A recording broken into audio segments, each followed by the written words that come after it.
いや、どうもどうも。週末ゆっくり YouTube でも見てるかい？のんびりしてる時間って本当に最高だよな。最近さ、ニュースとか見てると特にアメリカあたりの話でフェンタニルの乱用がどうのこうのなんて言葉は耳にすることないか？なんだか怖い薬の名前になってるのはわかるけど、具体的に何なんだっていまいちピンとこねえよな。でもこれとんでもなく強力で本当にやばい薬の話なんだぜ。フェンタニルって一体何なんだ？まず、フェンタニルって聞くとなんか響きからして不穏だろう。これはね、簡単に言っちゃうと、医療現場で使うモルヒネよりもはるかに強力な麻薬性鎮痛剤なんだ。鎮痛剤ってのは痛みを抑える薬のことだよな。俺たちが頭痛の時に飲む痛み止めとか風邪の時に飲む薬とはもうレベルが全然違うんだよ。例えるなら、普通の痛み止めが軽自動車だとしたら、フェンタニルはジェット機どころかスペースシャトルみたいなもんだ。それくらい強力な薬なんだぜ。なんでそんな強力な薬が必要なんだ？そんな強い薬なんで使うんだよって思うよな。これにはちゃんとした医療上の理由があるんだ。フェンタニルは主に癌の末期患者さんとかものすごく激しい痛みに苦しんでいる人に対して使われる薬なんだ。普通の痛み止めじゃもう痛みを抑えきれないくらい本当に辛い状況の患者さんに最後の手段として痛みを和らげてあげるために使うんだよ。例えば、パッチみたいに皮膚に貼って、そこからゆっくり薬が吸収されるタイプとか、注射で使うタイプ、あとは口の中に入れて溶かすタイプなんかもあったりする。使い方を間違えなければ、患者さんの苦痛を大きく和らげることができる医療にとって非常に重要な薬なんだ。じゃあ、なんで問題になってるんだ？その怖さとは、医療現場ではちゃんと管理されて使われてる薬なんだけど、これが今、特にアメリカなんかで社会問題になってるんだ。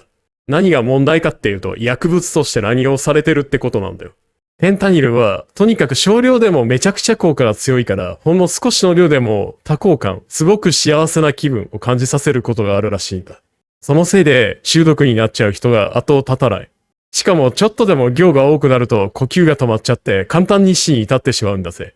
例えるなら、ものすごく高性能なエンジンを積んだ車があるとするだろう。ちゃんと整備されたコースで、プロのドライバーが運転するなら、すごい走りを見せてくれる。でも運転の仕方も知らない素人が、公道でめちゃくちゃにアクセル踏んだらどうなる？大事故を起こすに決まってるよな。フェンタニルもまさにそういう薬なんだ。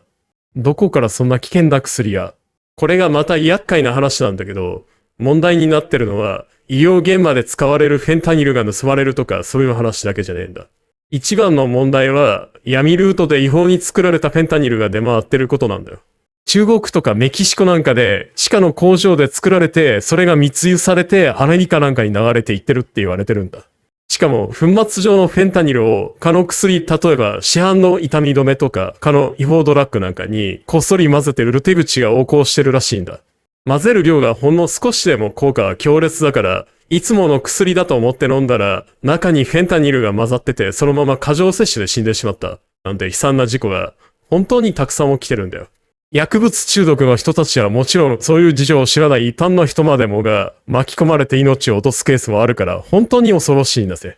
俺たちの生活にどう関わる？日本は大丈夫なのか？群馬に住む俺たちアラフィフにとってはアメリカの話だろって思うかもしれないけど、決して他人事じゃねえんだ。